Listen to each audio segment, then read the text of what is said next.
कैसे हो शेर खान तुम?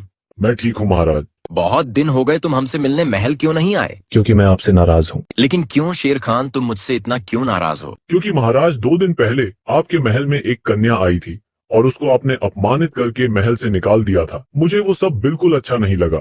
ओहो, तो यह बात है। अरे बुद्धू, तुमने देखा नहीं वह कन्या कितनी बदसूरत थी, और मुझे बदसूरत लोग बिल्कुल पसंद नहीं।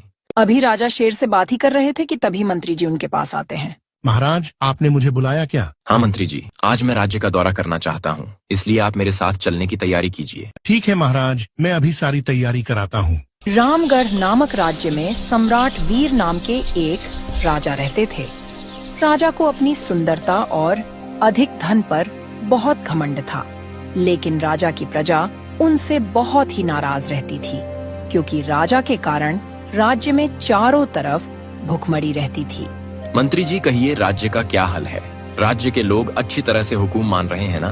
महाराज, राज्य का हाल बहुत अच्छा है। सभी लोग आज्ञा का पालन कर रहे हैं, और भला आपके होते हुए हमारे राज्य में कोई हमारे खिलाफ हो सकता है क्या? भला सही कहा आपने मंत्री जी। क्या मेरे जैसा सुंदर और अधिक शक्तिशाली राजा किसी राज्य में हो सकता है क्या? बिल्कुल नहीं महाराज, आपके जैसा राजा किसी दूसरे राज्य में तो क्या पूरे संसार में भी नहीं है। राजा मंत्री जी की बात सुनकर बहुत प्रसन्न हो जाते हैं और अपनी कच्छ में चले जाते हैं। एक दिन राजा अपने महल के बगीचे में बैठकर अपने पालतू शेर से बात कर रहे थे। कैसे हो शेर खान तुम? मैं ठीक हूँ महाराज। बहुत दिन हो गए, तुम हमसे मिलने महल क्यों नहीं आए? क्योंकि मैं आपसे नाराज हूँ। लेकिन क्यों शेर खान, तुम मुझसे इतना क्यों नाराज हो? क्योंकि महाराज 2 दिन पहले आपके महल में एक कन्या आई थी और उसको आपने अपमानित करके महल से निकाल दिया था। मुझे वो सब बिल्कुल अच्छा नहीं लगा। ओहो, तो यह बात है। अरे बुद्धू, तुमने देखा नहीं वह कन्या कितनी बदसूरत थी, और मुझे बदसूरत लोग बिल्कुल पसंद नहीं। अभी राजा शेर से बात ही कर रहे थे कि तभी मंत्री जी उनके पास आते हैं। महाराज, आपने मुझे बुलाया क्या? हाँ मंत्री जी, आज मैं राज्य का दौरा करना चाहता हूँ, इसलिए आप मेरे साथ चलने की तैयारी कीजिए। ठीक है महाराज, मैं अभी सारी तैयारी कराता हूँ। कुछ देर बाद राजा मंत्री जी के साथ राज्य के दौरे पर निकल जाते हैं।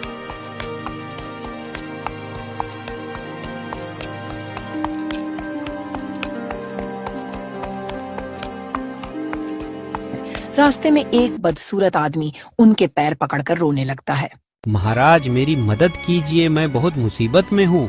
दूर हटो, दूर हटो। कहाँ से नीच लोग मेरे सामने आ जाते हैं? महाराज, मेरी मदद कीजिए, वरना हम मर जाएंगे। ठीक है, पहले दूर हटो, छोटी जात के बदसूरत आदमी। अरे दोस्त, तुम्हें एक बार में बात समझ नहीं आती क्या? महाराज से दूर हटकर बात करो। मंत्री जी रहने दीजिए, आप भी क्या ऐसे बदसूरत लोगों को समझा रहे हैं? महाराज, ये आप क्या कह रहे हैं? आप ऐसी बात मत कीजिए, हम गरीबों पर दया करें। अरे दुष्ट, तेरी इतनी औकात कि तू मुझसे इस तरह बात करे? नहीं महाराज, मुझे माफ कर दीजिए, मैं तो सिर्फ आपके पास मदद मांगने आया हूँ। ठीक है, बताओ कैसी मदद चाहिए तुम्हें? महाराज, मेरा नाम रामू है। मैं इस जंगल में अपने छोटे से परिवार के साथ एक टूटी फूटी झोपड़ी में रहता हूँ। तो तुम मुझसे क्या चाहते हो? महाराज, मेरे परिवार में सिर्फ मैं ही कमाने वाला हूँ, और लोग मेरी बदसूरत शकल और छोटी जात के कारण मुझे लोग काम देने को तैयार नहीं है। अच्छा, तो कहाँ है तुम्हारा परिवार? महाराज, बस थोड़ी दूर पर एक जंगल के किनारे है। ठीक है, हमें वहाँ ले चलो, हम भी तो देखें कि तुम सच बोल रहे हो या झूठ। वो आदमी राजा और मंत्री को अपनी झोपड़ी के पास ले आता है।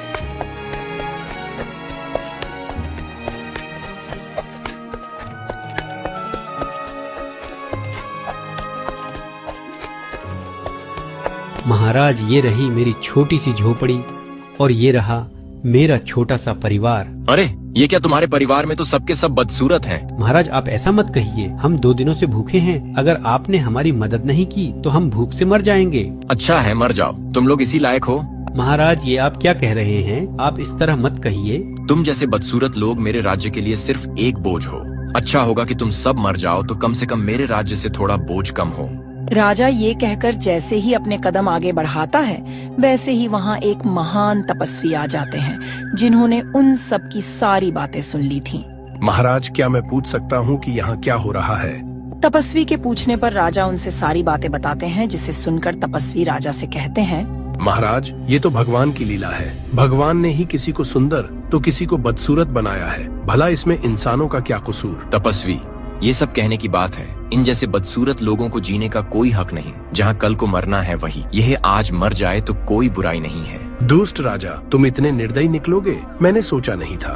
तपस्वी जाइए, आप अपना काम कीजिए, आप मुझे ज्ञान मत दीजिए। आप जैसे ढोंगी तपस्वी हमने बहुत देखे हैं। हे दुष्ट राजा, मैं तुम्हें श्राप देता हूँ कि जिस सूरत और ताकत के बल पर तुम इतना अकड़ रहे हो, ये सब तुमसे छिन जाएगा। एक दिन तुम भी इनकी तरह बदसूरत हो जाओगे और तुम्हें खुद ये राज्य वाले स्वीकार नहीं करेंगे और तुम्हारा ये राज्य पाठ सब कुछ मिट्टी में मिल जाएगा। जाओ जाओ, बहुत देखे हैं मैंने तुम्हारे जैसे ढोंगी तपस्वी। इतना कहकर राजा वहाँ से चले जाते हैं। दुष्ट राजा, देखना एक दिन तुम मेरे पास लौटकर जरूर आओगे। कुछ दिन बीत जाते हैं। एक दिन राजा अपने शेर को मांस खिला रहे थे। शेर खान, ये क्या आजकल तुम खाना ठीक से क्यों नहीं खा रहे हो? पता नहीं महाराज, मेरा आजकल कुछ खाने का मन नहीं कर रहा है। ठीक है, तो आज मैं अपने हाथों से तुम्हें खाना खिलाऊंगा। इतना कहकर राजा अपने हाथों से शेर को खाना खिलाने लगते हैं। खाना खाते समय गलती से शेर उनकी एक उंगली काट लेता है। उफ, शेर खान, ये तुमने क्या किया? तुमने मुझे क्यों काटा? क्षमा चाहूंगा महाराज, गलती से लग गया। शेर खान की बात सुनकर राजा वहाँ से चले जाते हैं। कुछ देर बाद राजा के शरीर पर अचानक से अजीब अजीब से निशान दिखने शुरू हो जाते हैं। अरे ये निशान कैसा है? मुझे ये क्या हो रहा है? अभी राजा अपने शरीर पर निशान ही देख रहे थे कि तभी मंत्री जी वहाँ पर आ जाते हैं। महाराज, ये क्या? ये आपके शरीर पर और चेहरे पर निशान कैसा है? पता नहीं मंत्री जी, ये क्या हो रहा है? ये मेरे को क्या हो रहा है? और फिर देखते ही देखते राजा की सुंदरता बदसूरती में बदल जाती है। मंत्री जी, जल्दी वैद्य को हमारे पास लेकर आइए। शायद यही मेरे कर्मों का फल है। मुझे जीने का कोई हक नहीं। मैं इस पहाड़ी से कूदकर अपनी जान दे दूंगा।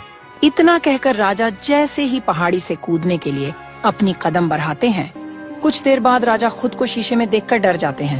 ये मुझे क्या हो गया? मेरी सुंदरता कहाँ चली गई? मैं क्या करूं? मैं इतना बदसूरत कैसे हो गया? हे भगवान, मेरी सहायता कीजिए। कुछ दिन ऐसे ही बीत जाते हैं।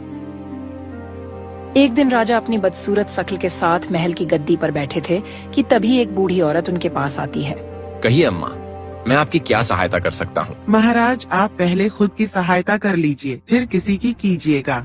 आपका क्या मतलब है? तुम क्या कहना चाहती हो? आपको अपनी सुंदरता पर बहुत घमंड था ना, जिसके वजह से आपने मेरी मजबूर पुत्री को अपमानित करके महल से निकाला था। और आज आप खुद को देखिए, क्या से क्या हो गया है। आपको अभी भी लगता है कि राज्य की प्रजा एक बदसूरत अहंकारी राजा से कोई मदद लेना चाहेगी। बूढ़ी औरत ये कहकर हंसते हुए वहाँ से चली जाती है। मंत्री जी, आज के बाद ये औरत मुझे नजर नहीं आनी चाहिए, नहीं तो मैं इसे फांसी की सजा दूंगा। अभी राजा मंत्री जी को आदेश ही दे रहे थे कि तभी उनके पास कुछ विरोधी राजा आते हैं। सम्राट वीर, हमें नहीं लगता कि अब आप इस राज्य को संभाल पाएंगे, इसलिए आपका इस राज्य को छोड़ना ही बेहतर होगा। और फिर सारे विरोधी राजा मिलकर राजा सम्राट वीर को अपमानित करके राज्य से निकाल देते हैं।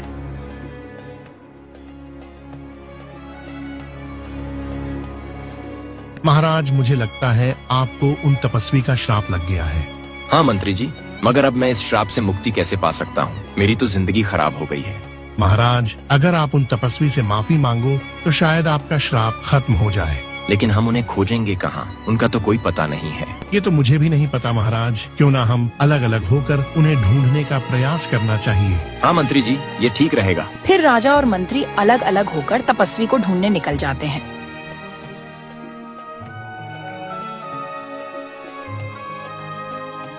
राजा राज्य में घूमते हैं, लेकिन तपस्वी उन्हें कहीं नहीं मिलते। फिर राजा उदास होकर ऊंचे पर्वत पर जाते हैं। अब मैं बहुत थक चुका हूँ। शायद यही मेरे कर्मों का फल है। मुझे जीने का कोई हक नहीं। मैं इस पहाड़ी से कूदकर अपनी जान दे दूंगा। इतना कहकर राजा जैसे ही पहाड़ी से कूदने के लिए अपनी कदम बढ़ाते हैं, वैसे ही वही तपस्वी आकर आवाज लगाते हैं। ये आप क्या कर रहे हो राजा साहब? तपस्वी महाराज, मुझे माफ कीजिए। मैंने लोगों के साथ बहुत बुरा किया। अब मुझे अपने पापों का एहसास हो गया है। आप मुझे माफ करके अपना श्राप वापस ले लीजिए। राजा, आपको अपने पापों का एहसास हुआ, यही अच्छी बात है। लेकिन मैं अपना श्राप वापस नहीं ले सकता। लेकिन हाँ, एक रास्ता है जिससे आप इस श्राप से मुक्त हो सकते हैं। कौन सा रास्ता तपस्वी जी? राजा, मुक्ति का मार्ग कठिन है। अगर तुम वास्तव में इसे पाना चाहते हो तो तुम्हें सेवा, त्याग और प्रेम का मार्ग अपनाना होगा। तुम्हें अपने अहंकार को त्यागना होगा और दूसरों के कल्याण के लिए काम करना होगा। तपस्वी राजा को 3 कार्य करने के लिए कहते हैं। पहली, तुमने जिनका अपमान किया उन्हें जाकर क्षमा याचना करो और उनके प्रति अपनी भक्ति प्रदर्शित करो। दूसरी, अपनी प्रजा के कष्टों को समझो, उनके दुखों का निवारण करो और उनके कल्याण के लिए जीवन व्यतीत करो। और तीसरी, तुम्हें त्याग और तपस्या में रहकर अपने हर स्वार्थ का परित्याग करना होगा।